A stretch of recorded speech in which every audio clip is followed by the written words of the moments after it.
Today on Tricrow Studios, we do a high gain amp shootout between the Peavey 6505 Plus and the Marshall JCM 2000 TSL 100.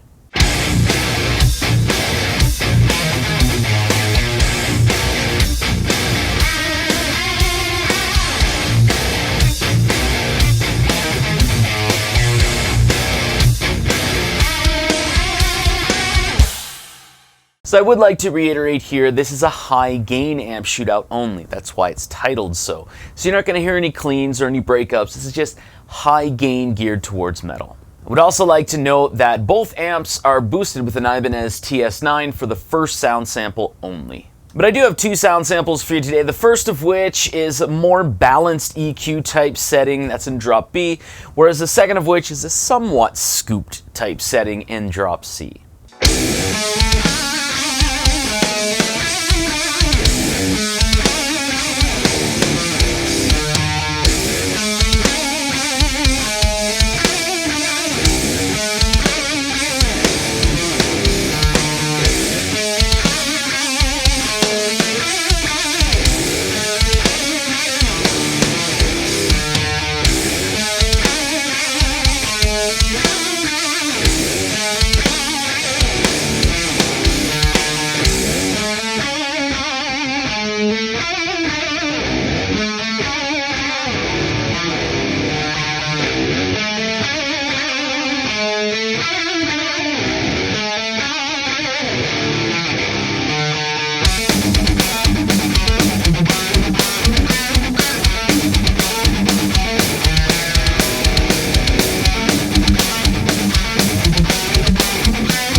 right, there you go. There are the two sound samples for the high gain amp shootout between the Peavey 6505 Plus. For those who may ask, it's a USA made rather than where they're made in China now, including the 6505 II. I don't think there's any real difference. I think it's the same components. It's just where it's made. And the Marshall JCM 2000 TSL 100. So it is at this point in the video where I do like to go over kind of what I've gained from doing a shootout like this. And I do kind of anticipate certain comments of, I can't tell the difference. And to be honest, normally when I get those, it's usually on like something that you can obviously hear the difference between the two amps. And, you know, either it's how they're listening or maybe their ears, I'm not sure. But I can somewhat understand that for this shootout here. I mean, there's it's kind of hard to explain the differences because they can seem a little subtle.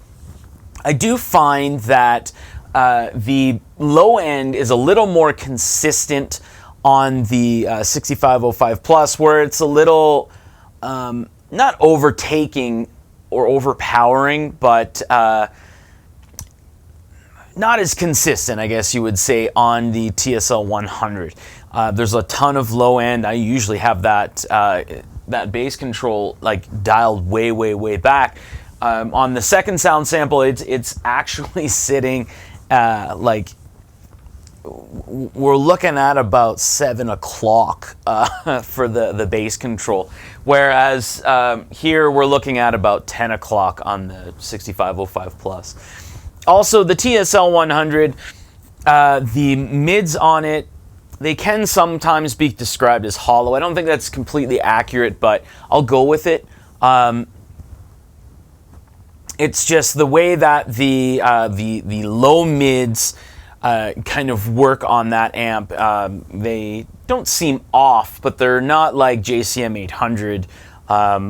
Or even like the DSL 100, where that top end to the mid is a little sweeter. The 6505 Plus, the mids there, it is a very mid-centric amp with a little bit more focus on the low-end mids. And you do kind of have to skew your high end, I do find, to get like a little bit more of a balanced sound with a lot more top end to it, and a little more bite and grit in the high end. So I do find myself quite often kind of skewing the high end. But I do think both amps are great choices. They're also something that you do generally find on the used market for a decent price.